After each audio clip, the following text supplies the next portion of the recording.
The manhwa starts with Leon Floyd Calabria kneeling in a room full of roses, their sweet scent nearly overpowering his senses. Blindfolded and with his hands tied behind his back, he couldn't help but feel a mix of confusion and frustration. "Baroness," he said, his voice betraying his uncertainty.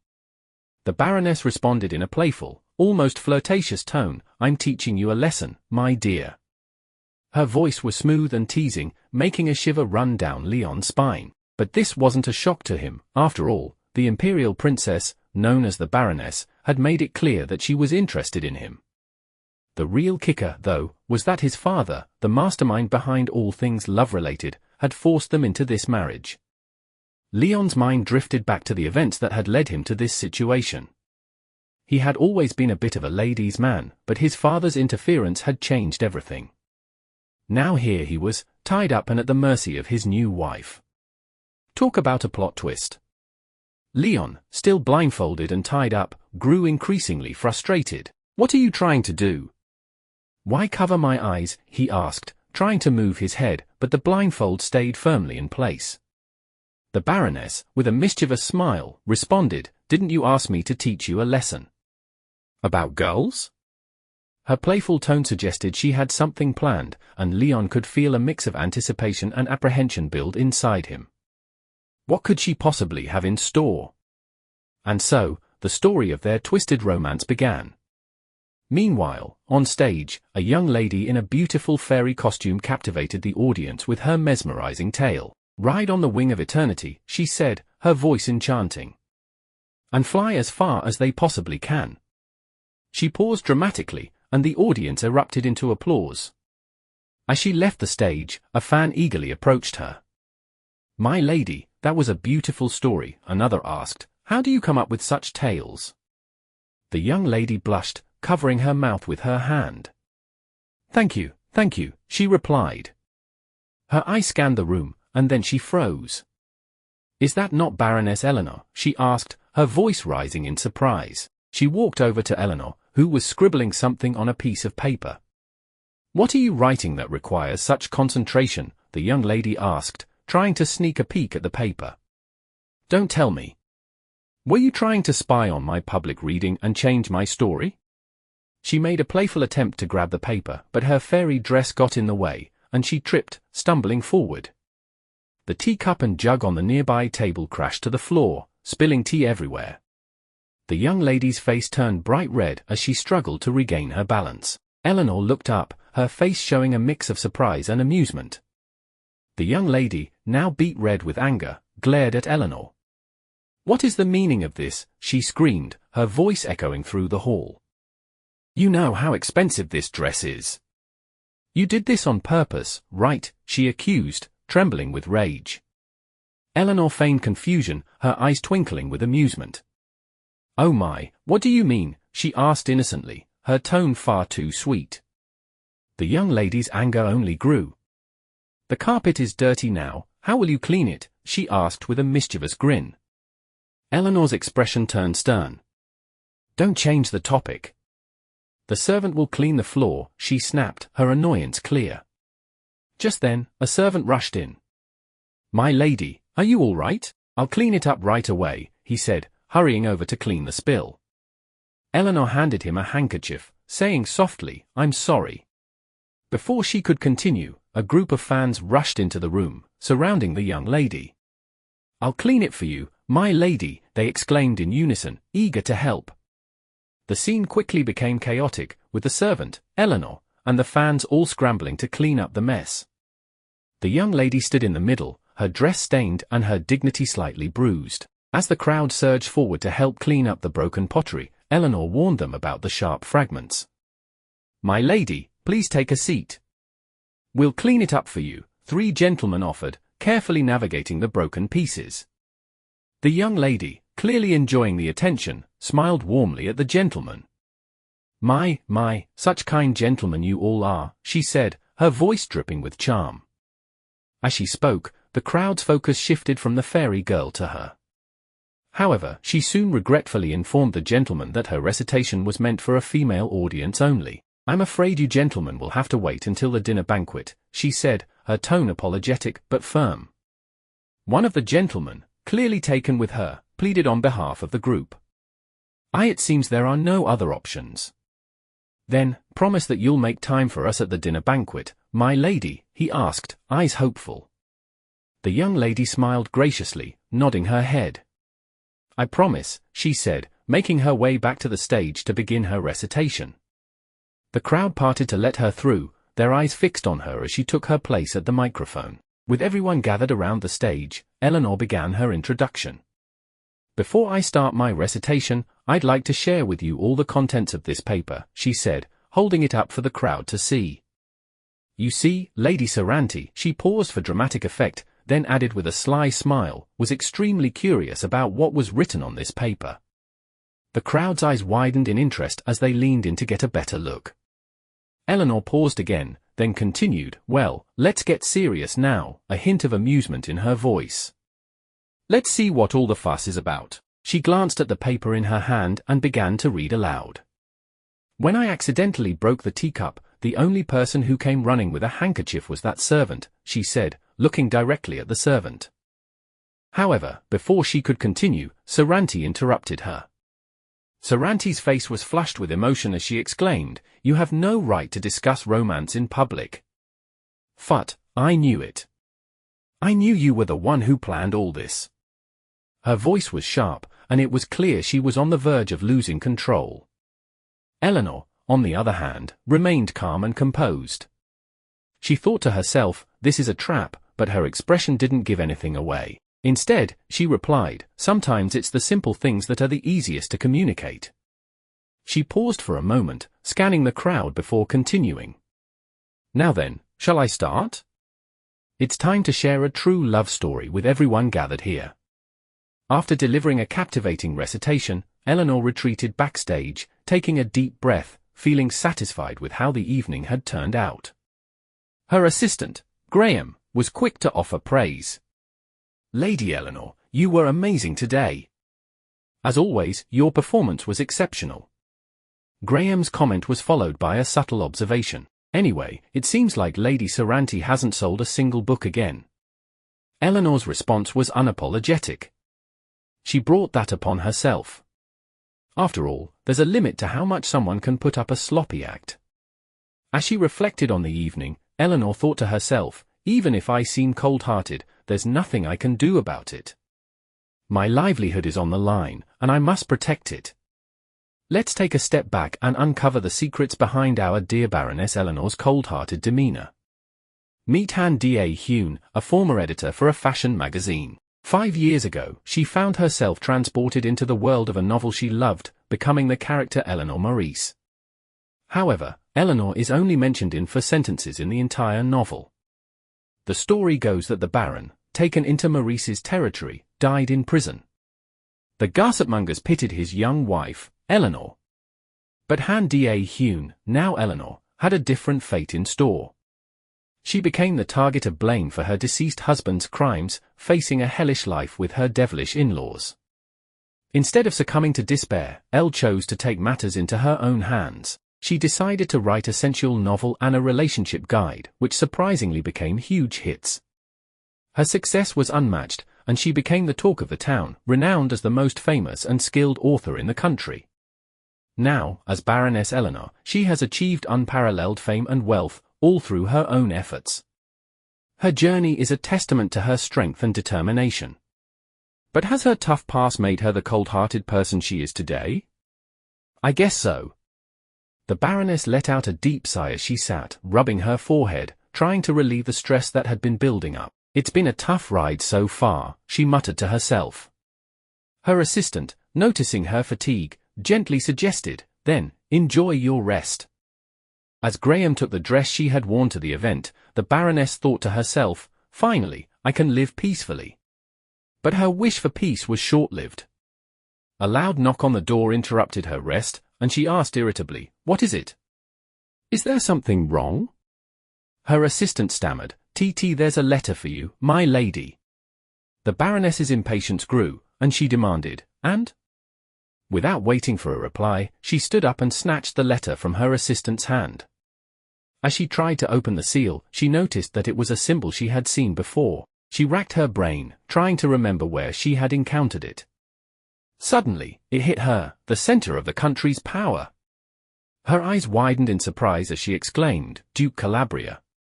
The mention of his name brought back memories, and her expression changed, revealing a mix of emotions.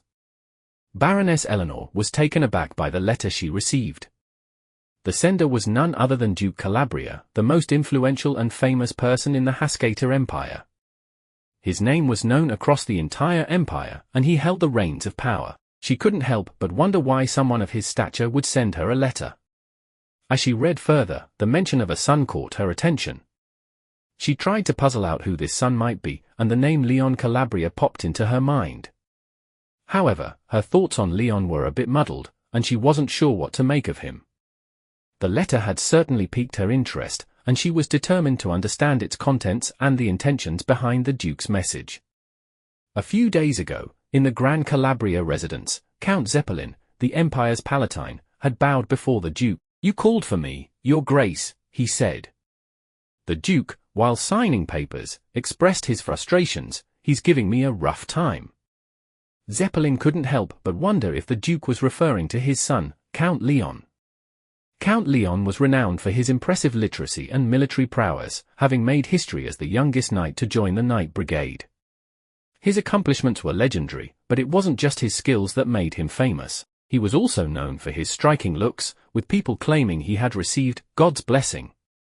Zeppelin chuckled to himself, amused by the irony that someone so gifted and from such an esteemed lineage could be a source of trouble for the Duke. The Duke, still mulling over the situation, sighed heavily. "What should I do? He's turning 20 this year, and still shows no interest in women." Zeppelin felt a wave of relief wash over him, realizing the Duke's concern was about Leon's lack of romantic interest. Despite the many maidens who swooned over him, Leon seemed indifferent to their advances. They had even given him the nickname the Flower of Fantasy, a beauty so rare and unattainable that it seemed to thrive on cliffs, far out of reach.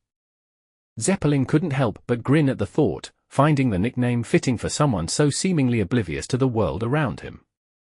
Curious, he asked, "Is there a lady you have in mind for your son?" The Duke, looking confident, replied, "Well, obviously. It goes without saying. There is only one lady who could rival Leon Calabria." Eleanor can't help but chuckle to herself. She may not be skilled in the field of romance, but she knows her way around high society. There's a saying that goes, if you need political advice, you go to Viscount Wellington. If it's economics, Count Johnson has you covered. For house curses, you consult Priestess Mikhail, and for matters between a man and a woman, well, you go to Countess Eleanor. She wonders, though, if Leon will even listen to her. Depends on her capabilities, she muses, deciding it's worth a shot.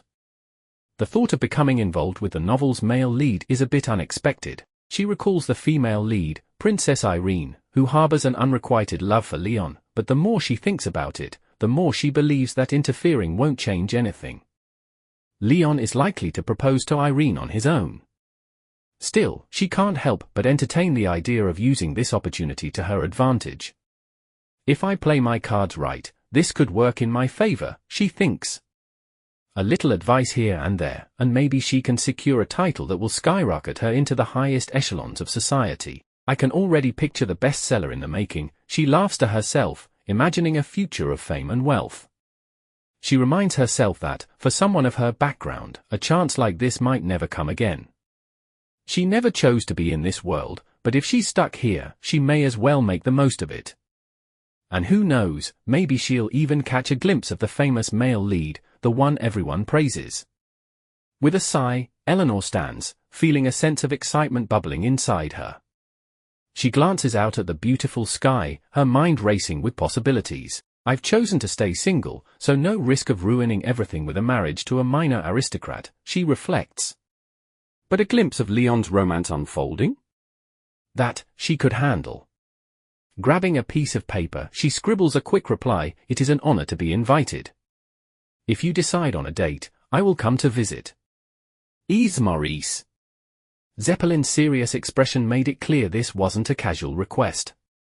He emphasized the need for discretion, warning her that any suspicious behavior would lead to serious consequences. Eleanor, clearly unimpressed, yawned and dismissed his concerns with a shrug, her mind already elsewhere. Zeppelin's mounting frustration was evident as he reminded her of the risks, but Eleanor barely registered his words, her attention drifting as she considered the task ahead. She was aware of the stakes, but she couldn't help feeling slightly bored with the constant repetition. She had heard the same warnings too many times. Despite her relaxed attitude, she was more than capable of handling the situation. She had all the details about the male lead, from his personality to his future. With her confidence unshaken, she watched as Zeppelin, finally realizing he had no choice but to trust her, reluctantly backed off. Once he left, Eleanor felt a spark of excitement.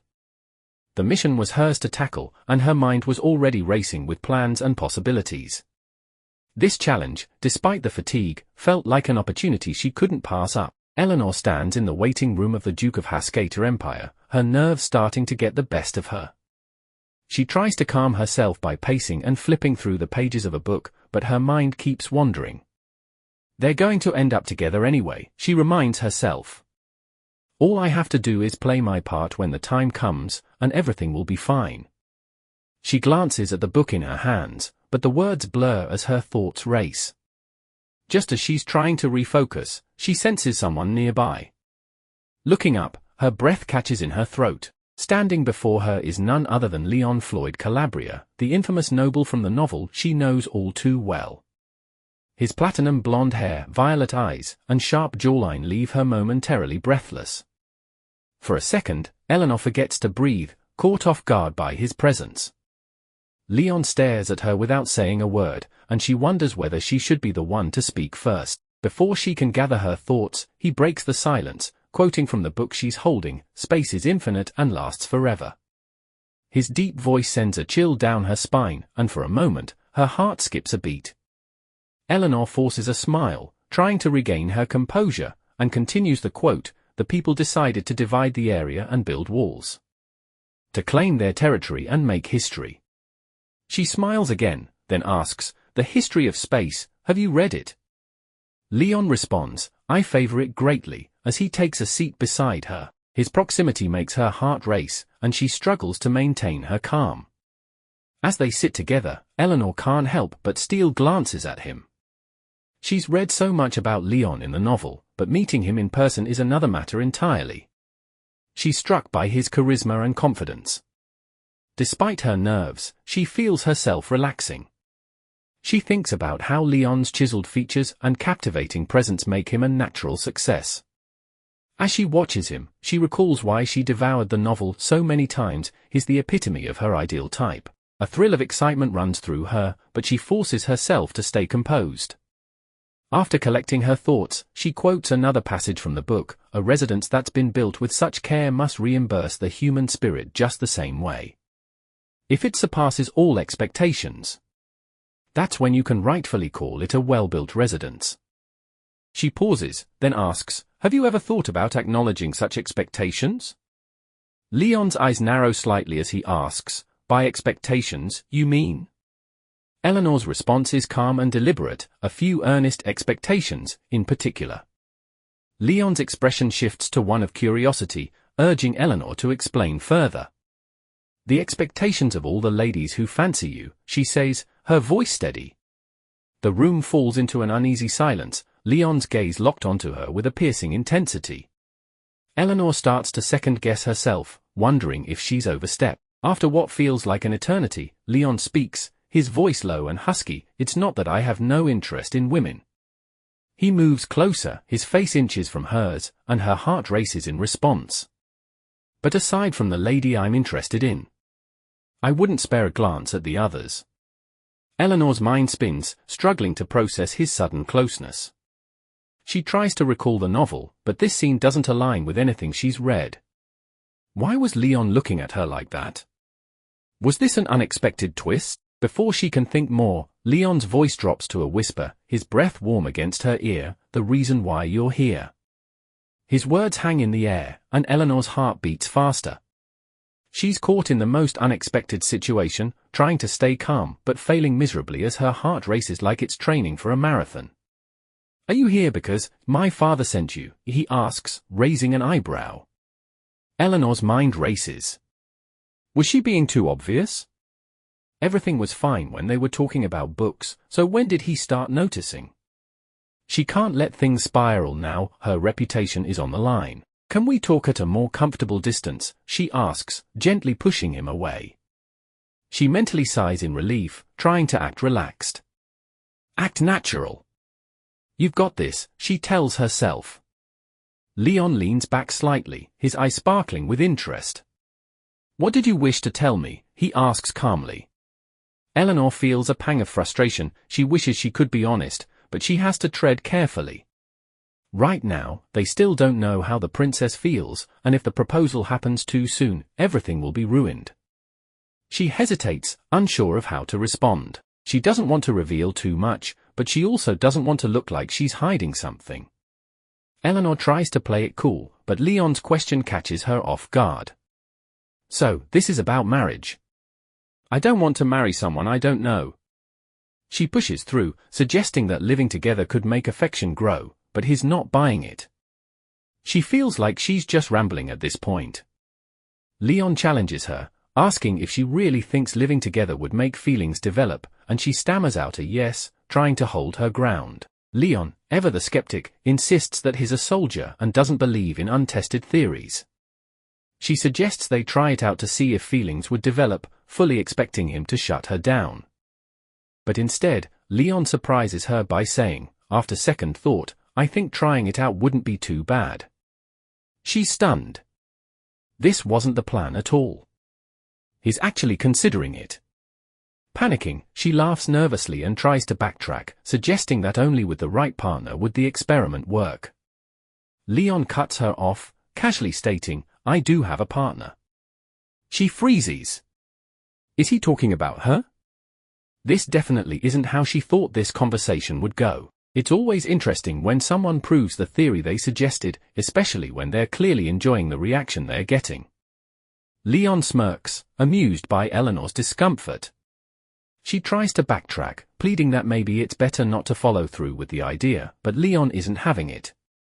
When she can't come up with a valid reason, she's forced to admit she's worried about the possibility of the Count falling in love with her. Leon bursts out laughing, teasing her about it. Your laugh is saying that it'll never happen, right? Eleanor asks. Leon, still chuckling, admits he's not exactly an expert in these matters. Her ego takes a hit as she wonders if he's thinking, how dare you? She's frustrated and confused, realizing she might have underestimated him. He's not just a charming prince, but a skilled player. She's caught in his game now. Will she outsmart him, or will she become his next conquest? Time will tell. Determined, Eleanor stands up, thinking about the next move. If it's all right with the Count, she asks, ready to make her next bold move. Leon, intrigued, gives her a simple okay, and the tension in the air shifts. She begins to untie her scarf, wondering why the atmosphere feels so charged. Giving instructions, she tells him to put his hands behind his back, thinking that nothing too crazy will happen if she restrains him. As she ties him up, she feels a sense of pride, even saying to herself, I'm very skillful. But then he asks, by any chance? Do you do this often elsewhere? She quickly pretends to fix the ties, replying with a simple no, but in her head, she knows it's just because it's him, the most handsome man on the continent. As she unties his scarf, she adds, almost absent-mindedly, well, that just means you're special. Oops, that slipped out. He hummed in response, not fully understanding what she meant. He spoke in that calm, collected manner, but Eleanor could tell he was getting nervous, and she thought to herself, cute. As she blindfolded him with the scarf, he asked, am I not allowed to look? She replied, it's just part of my rules, though in reality, she was making it up as she went along. The real reason she was blindfolding him was that she couldn't handle looking into his eyes, it made her nervous. This whole situation was completely uncharted territory for her. Standing there, looking at the continent's most handsome man, the youngest to join the Night Brigade, all tied up and blindfolded by her, she thought, now then. What should I do? Oops, she clearly hadn't thought this through. Imagine being in a situation where you have no idea what's going to happen next. That was exactly what Eleanor was feeling right now. She stood there, taking in every detail of him, thinking, it's like I'm looking at a chiseled statue. She couldn't help but notice his well-defined collarbone, his strong chest, and abs that could rival those of a famous statue. She was almost in awe, thinking, he's perfect. Still standing there, silent and still, he curved the corner of his lips into a questioning expression.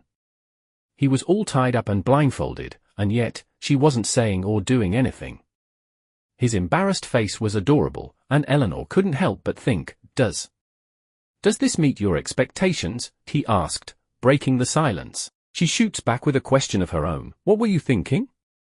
He replies, although it's hard to say we've touched since I can't feel your skin at all. She reminds him that he's still tied up, but he just says, that's fine. Come closer.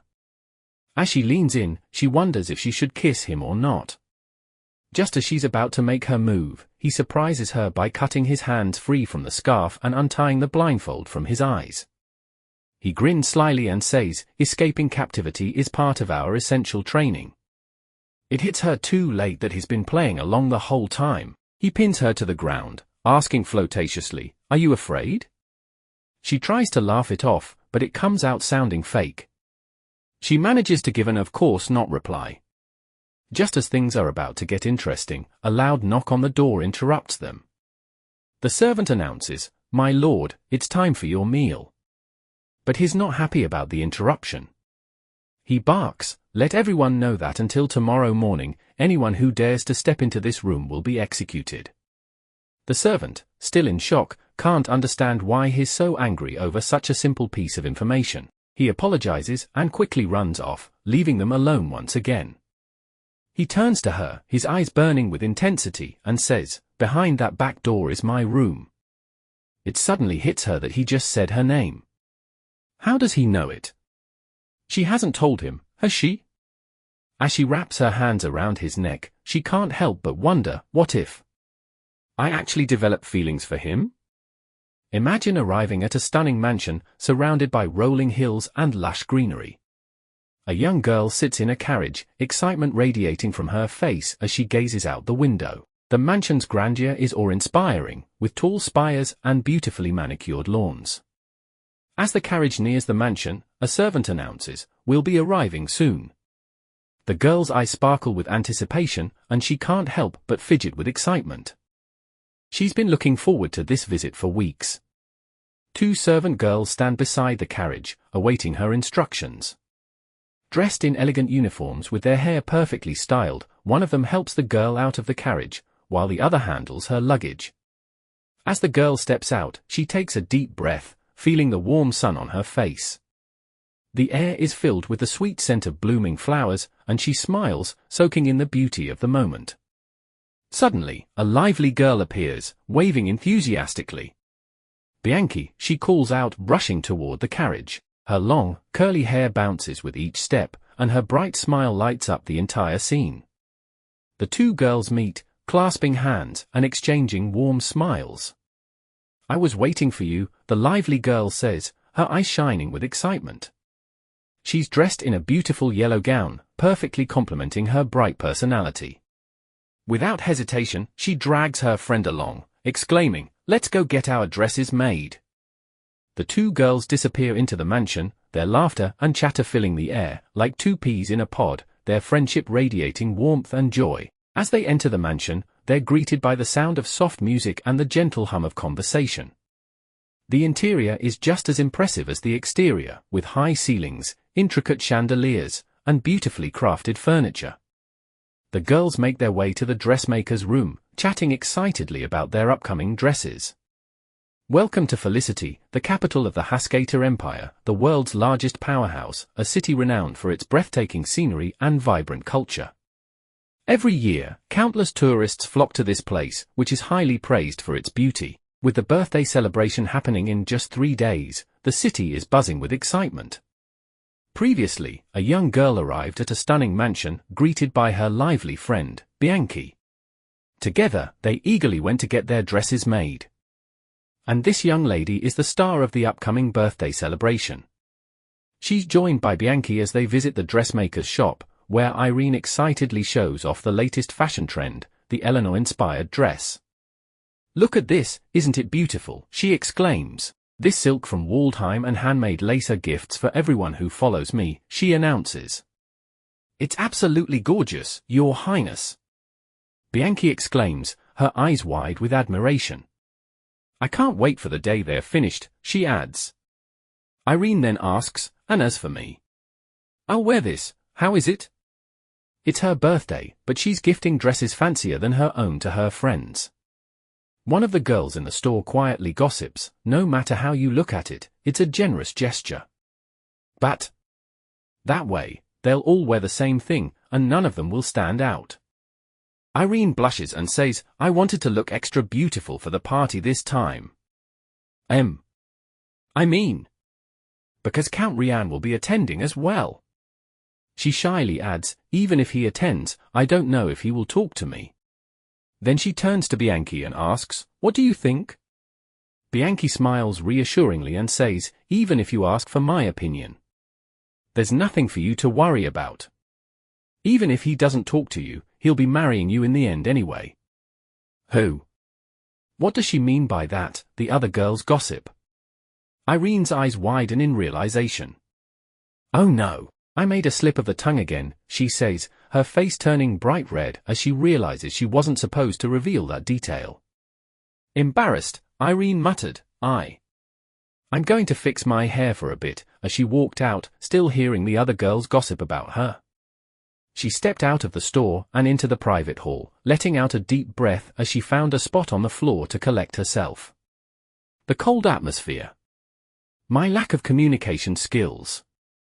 I think I'm pathetic, but it's always been this way, she thought to herself, hugging her knees in distress. I'm sick of this pretentious group, she added, frustrated. The young lady's struggles with social interactions and her feelings of inadequacy were clear. Would she find a way to overcome her challenges and actually enjoy her birthday celebration? Only time would tell. In the world of noble courtship, a bold confession can change everything.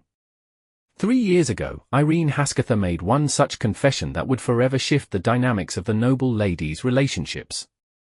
During a game of truth or dare at a tea party, Irene boldly revealed her secret crush on the esteemed Count Rian. This wasn't just any confession.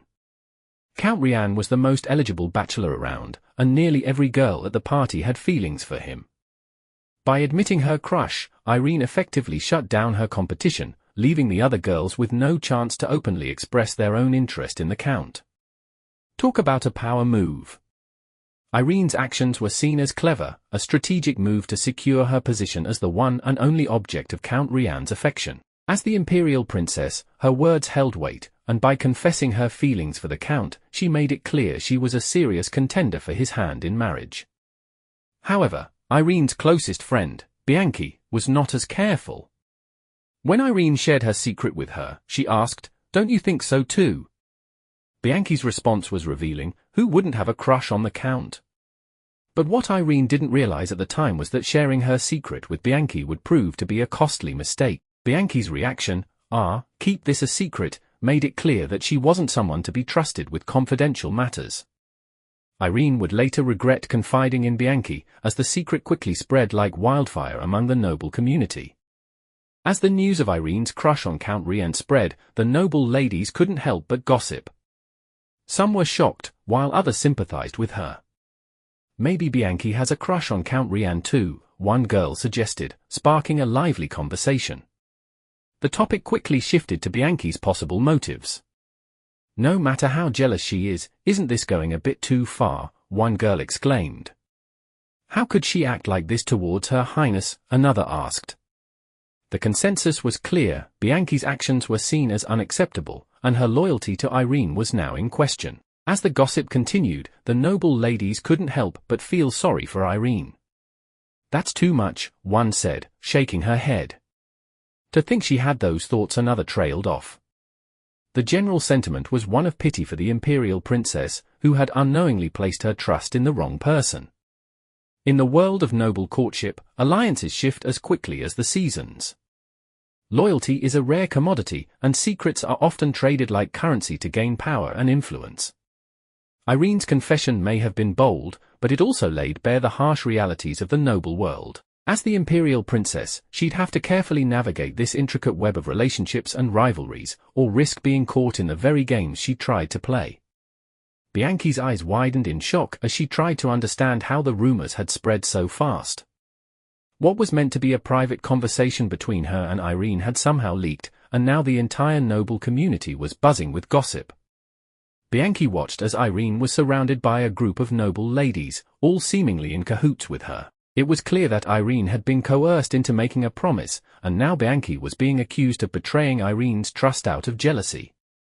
"No, I'm not jealous of the princess," Bianchi protested, her voice shaking with desperation. "I didn't say those things. Please believe me." But her words fell on deaf ears as the noble ladies continued to taunt her. Just when it seemed things couldn't get worse, Irene stepped in, her voice calm but firm. "Stop it," she said, her eyes flashing with authority. "Even though Lady Biancasta made a mistake, she didn't mean any harm. I'm fine, so don't worry about me." As Irene's words ended the torment, Bianchi felt a wave of relief, but it was short-lived. The noble ladies quickly shifted their attention, praising Irene for her mercy and kindness. "Oh my! How is she so merciful?" one cooed. "She's so kind, amazing. As expected of Her Highness." The rumors spread like wildfire, painting Irene as the epitome of loveliness, innocent, kind, and flawless. But Bianchi saw a different side of Irene, one that sent a chill down her spine. Even when Irene was angry, her kindness remained, but it wasn't the kind of warmth you'd expect. It was calculated, almost too perfect, like a trap that could snap shut at any moment. As the rumors continued to spread, Bianchi felt herself sinking deeper into a nightmare she couldn't escape. The noble ladies continued to fawn over Irene, but Bianchi was beginning to see the cracks in the facade. She could feel herself withdrawing from the noble community, afraid of getting caught up in the never-ending whirlpool of gossip. Every word felt like a delicate dance, and Bianchi wasn't sure how much longer she could keep her balance. Looking back on everything that had happened, she couldn't help but wonder, was Irene truly merciful, or was it all part of the act? And what lay behind that carefully crafted kindness? Time, it seemed, would eventually reveal the truth. In the last episode, Bianchi's reputation took a hit when rumors spread that she had betrayed Irene's trust out of jealousy, even though she kept insisting she hadn't done anything wrong. Irene stepped in to stop the gossip, but Bianchi couldn't shake the feeling that Irene's kindness hid something more calculating beneath the surface. One morning, Bianchi's peaceful sleep was interrupted by a soft knock at the door. She awoke to find her maid standing there, holding an envelope. "My lady, please get up for a moment," the maid said gently. "There's another invitation from the imperial princess." Bianchi rubbed her eyes, still feeling the weight of exhaustion. She had been trying to move on from the incident, and the constant invitations from Irene weren't helping. With a weary sigh, Bianchi told the maid to leave the invitation on the table, and the maid quietly obeyed. As the maid left, another one appeared in the hallway, curious. "How was it?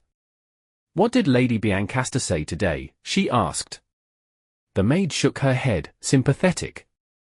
"Same as usual. I feel sorry for the caring princess," she said. She paused, gathering her thoughts. She's sent so many invitations now. The other maid nodded. "It's not like she's a villainess or anything.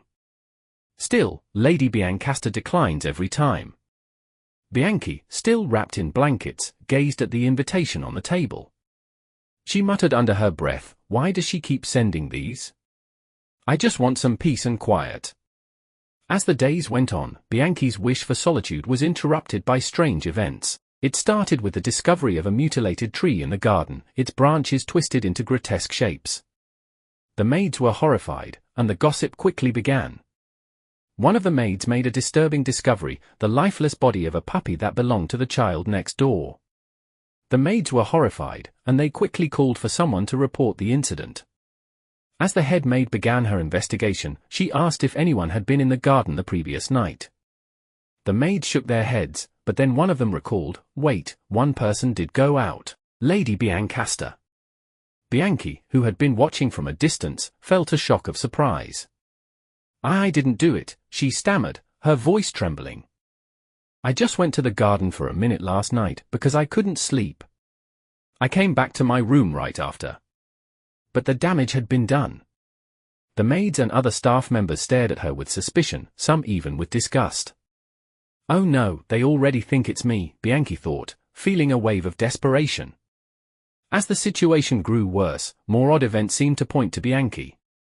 Her favorite dress was found in a ditch, and her missing necklace, the one that had caused quite a stir at the banquet, was discovered in her jewelry box. Rumors spread quickly, with Bianchi's name on everyone's lips. Accusations piled up, and Bianchi found herself at the center of a storm of suspicion and hostility. No one seemed to want to listen to her side of the story. Her reputation was shattered, and she couldn't help but wonder if she would ever be able to clear her name. As Bianchi sat alone in her room, tears streaking down her face, she felt overwhelmed by a sense of injustice. She had been accused of terrible things, and it seemed like no one was willing to listen to her side. The isolation was suffocating, and she couldn't help but wonder if she would ever clear her name. In the midst of her sorrow, Bianchi's eyes landed on a letter tucked away in the side drawer of her bed. She picked it up, surprised to see that it was another invitation from Irene Hasketa. Despite everything that had happened, Irene was still reaching out to her, still trying to make contact. Bianchi's curiosity got the best of her, and she opened the letter. Her eye scanned the words, which seemed to express concern and compassion, though Bianchi knew all too well it was probably fake. Irene wrote that she had heard about Bianchi's troubles and wanted to meet, offering comfort and support. As Bianchi read the letter, it hit her, she wasn't the only one who had suffered at Irene's hands. There were many others, people from all walks of life, who had been hurt or even destroyed by Irene's actions. She thought about the families torn apart, the parents executed on false charges, and the social circles ruined. It seemed that Irene was always at the center of it all, untouched and unscathed. She was like a puppeteer, pulling the strings behind the scenes, manipulating events to suit her needs. Bianchi shivered as she realized how deeply she had underestimated Irene's power and influence. Bianchi lay on her bed, her face buried in her pillow as she cried uncontrollably. She felt overwhelmed by the sheer extent of Irene's influence and wondered if she'd ever escape the tangled web of deceit and manipulation that Irene had woven around her. The question echoed in her mind, a constant refrain with no answer: why did everything always go Irene's way? Why did those who dared to challenge her always seem to disappear? Bianchi knew she wasn't the only one with these fears, but she also knew she was no match for Irene's cunning and ruthlessness. After much deliberation, Bianchi decided to accept Princess Irene's invitation. When she arrived at the princess's estate, she was met with enthusiasm. Princess Irene set her cup of tea aside and rushed to greet her, eyes sparkling with excitement. "Oh, you've arrived, Bianchi!" Irene exclaimed, her voice warm and welcoming. She took Bianchi's hands in hers and asked, "I know there's been a lot weighing on you, right?" Bianchi couldn't find the right words, and instead, tears started to stream down her face. Irene offered a comforting smile and reassured her, "Everything is all right now." But then, she added a condition to her comfort. "Promise me you won't betray me," Irene said, her voice sweet but serious. "If you do, I'll protect you." Bianchi felt a shiver of apprehension, but she couldn't bring herself to refuse the princess. She wiped away her tears, her voice trembling as she whispered, I promise." The promise Bianchi made became a vow she couldn't break. She had promised to never betray Princess Irene, and now she knew she would have to honor that promise, no matter the cost. But as she gazed into Irene's eyes, a chill ran down her spine. There was a fire in those eyes, determination and ruthlessness that would stop at nothing to get what it wanted. As Bianchi spent more time with Irene, she started to see just how far the princess was willing to go to get what she wanted. And what Irene wanted was Leon Calabria. Irene was determined to make him hers, and she would stop at nothing to achieve that goal. It became obvious that Irene got what she wanted, no matter the means, and it was clear that her sights were set on Leon. Bianchi knew she had to be careful. If Irene saw anyone showing interest in Leon, they'd disappear, no questions asked. Bianchi now found herself caught in the princess's intricate web, and despite her promise, she couldn't shake the feeling that she was in grave danger. If it were up to Bianchi, she'd never covet whatever it was Princess Irene wanted. But she felt trapped and wasn't sure how to escape. It was like walking on eggshells, always waiting for the princess's wrath to be unleashed. Bianchi knew she had to tread carefully if she hoped to survive the storm Irene could bring. Meanwhile, Rian woke up to an empty bed. His first thought was of Eleanor, and he reached out to feel for her, but she was nowhere to be found. Reluctantly, he opened his eyes, got up, and grabbed his shirt. As he looked around the house, he wondered if she had left without saying goodbye. The events of the previous night seemed like a blur, and he couldn't help but question if it had all been a dream. He lay back down, closing his eyes, and began to replay the event of the past few years in his mind. His thoughts drifted to a memory from 3 years ago. He had been 17 then and invited to a party by a man he couldn't quite place. The man had asked if Rian was truly going to decline the invitation, saying that his presence would be a great memory for his daughter. Rian had turned down the invitation, uncomfortable with such events. Rian had been at the location for a completely different reason. He was there because they had promised to lend their territory to the Knights Training Center.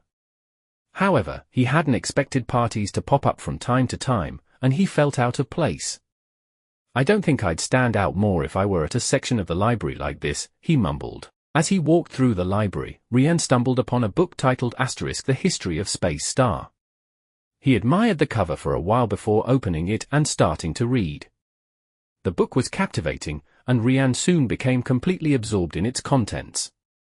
After some time, he noticed someone in the distance through the window. A surge of alertness hit him, and he asked himself, what was that just now? He instinctively placed a hand on his waist, ready to draw his sword if needed, and cautiously approached the window. As he looked outside, he saw a girl sitting with her hands covering her face, sniffing and making strange sounds as she cried. Rian wondered why a noble-looking girl would be crying so terribly. A pang of curiosity and concern struck him. He walked closer to the window, trying to get a better look at her.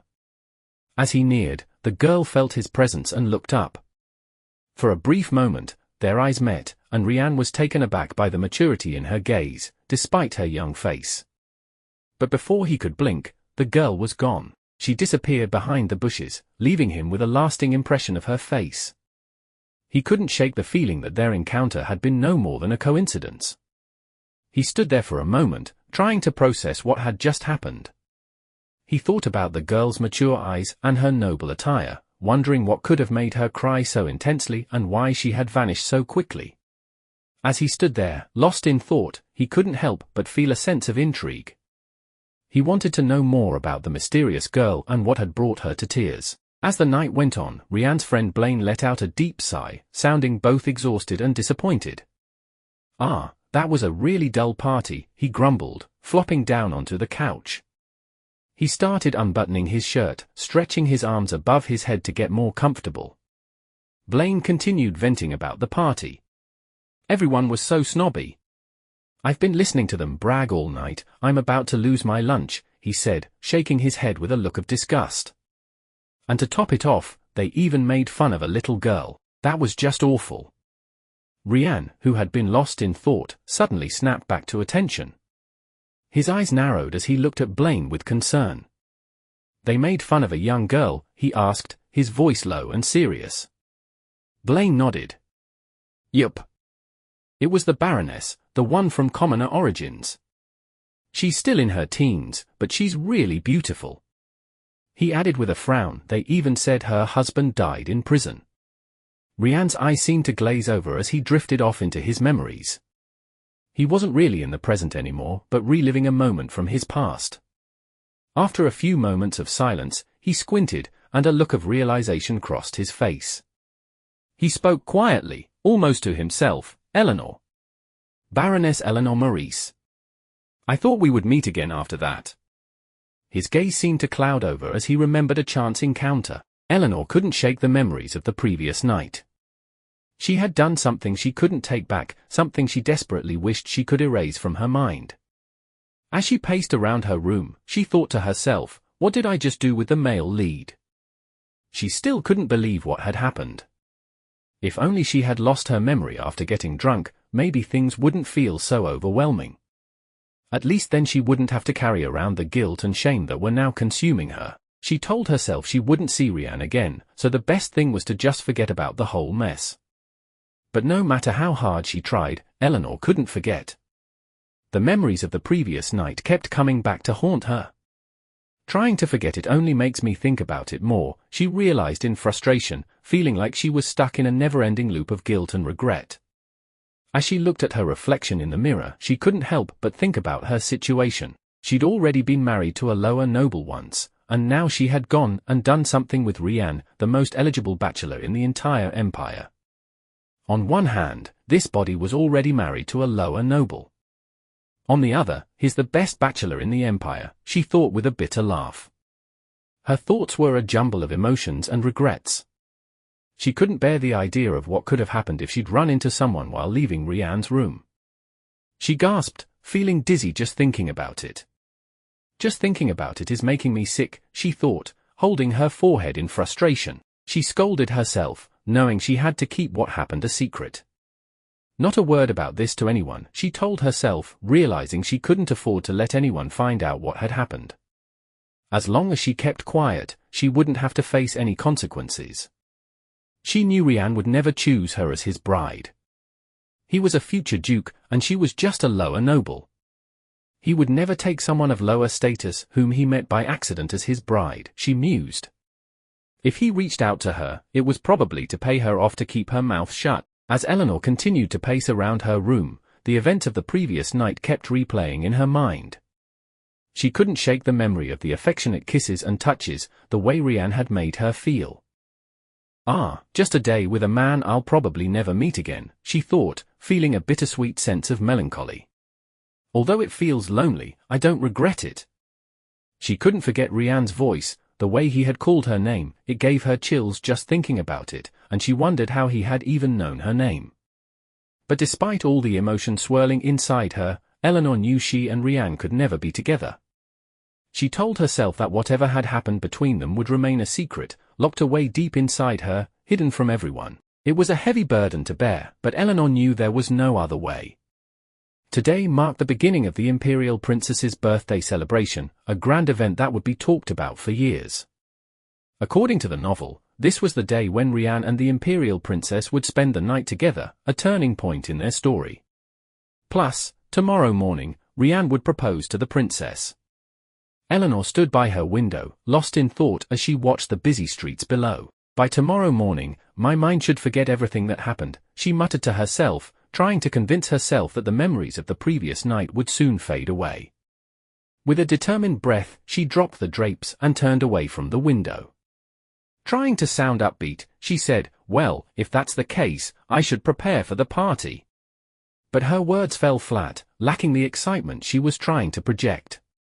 It was clear she was still wrestling with the events of the previous night. Drop a comment if you want to see a part 2. See you next time.